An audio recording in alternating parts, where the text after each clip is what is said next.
Luxury brands exposed. The dark side of Made in Italy. The shocking truth.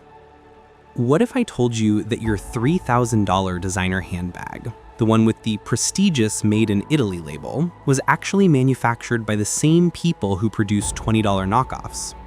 Welcome to the Lux Verdict, where luxury gets judged.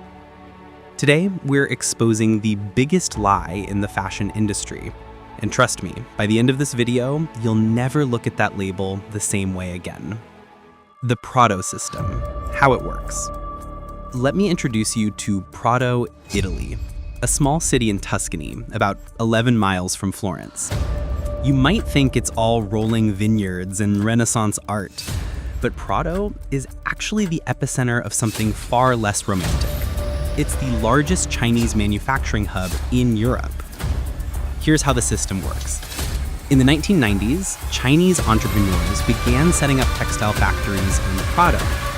Why? Because under European Union law, if a product undergoes its last substantial transformation in Italy, it can legally be labeled Made in Italy. So here's the loophole. Chinese companies import pre-cut fabric from China, assemble it in Prato, add a zipper or a logo, and boom. It's officially made in Italy. Legally, technically. But is it really Italian craftsmanship? According to a 2023 investigation by the New York Times, there are over 5,000 Chinese-owned factories in Prato alone. That's 5,000 factories producing goods that will end up in luxury boutiques with four-figure price tags. And here's the kicker. Many of these workers are paid as little as 3 to 5 euros per hour, working 12-hour shifts 6 days a week.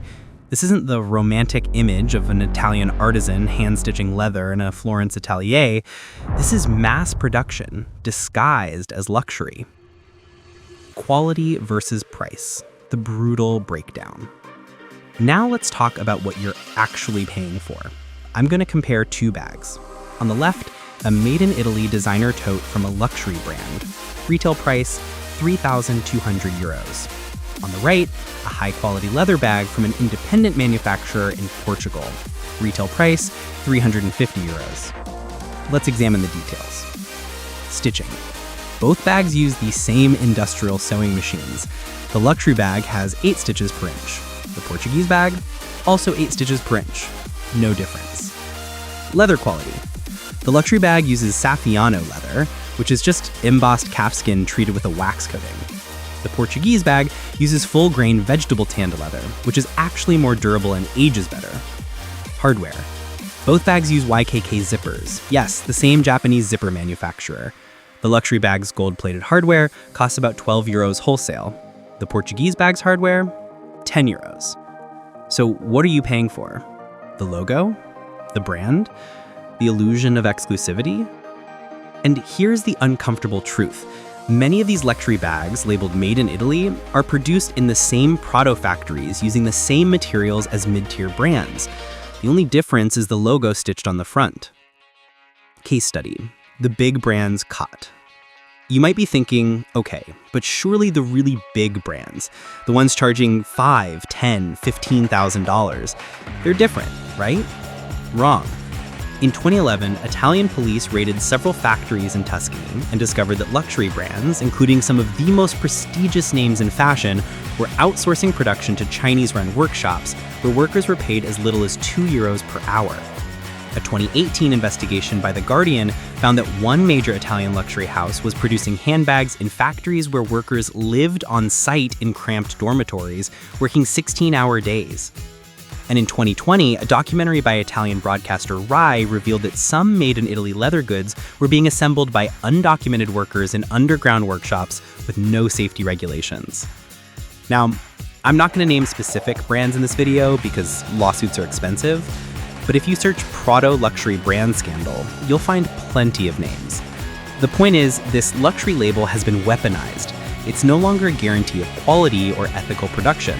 It's a marketing tool. A justification for a 3,000% markup. And the luxury industry knows this. They rely on your assumption that Made in Italy means handcrafted by a master artisan in a sunlit workshop. But the reality is often very, very different. So Is made in Italy completely worthless? No, but it's not what you think. True Italian craftsmanship still exists.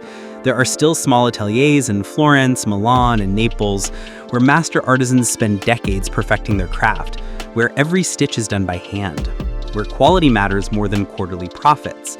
But here's the problem. Those artisans aren't making bags for the big luxury conglomerates.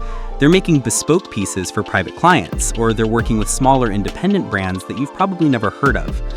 The big luxury brands, they've industrialized, they've scaled, and in doing so, they've sacrificed the very thing that made in Italy prestigious in the first place: craftsmanship.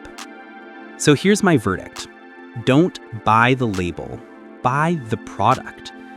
If you're spending thousands of dollars on a handbag, don't assume made in Italy means quality.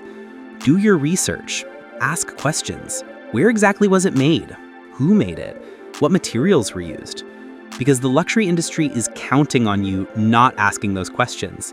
They're counting on you buying the fantasy, not the reality. 3 things to check before buying. Before I let you go, here are 3 things you should check before buying any luxury product. Number 1, research the brand's production. Google brand name plus factory conditions, or brand name plus Prato. You'd be surprised what you find. Number 2, check where the materials come from. Made in Italy doesn't mean the leather is Italian.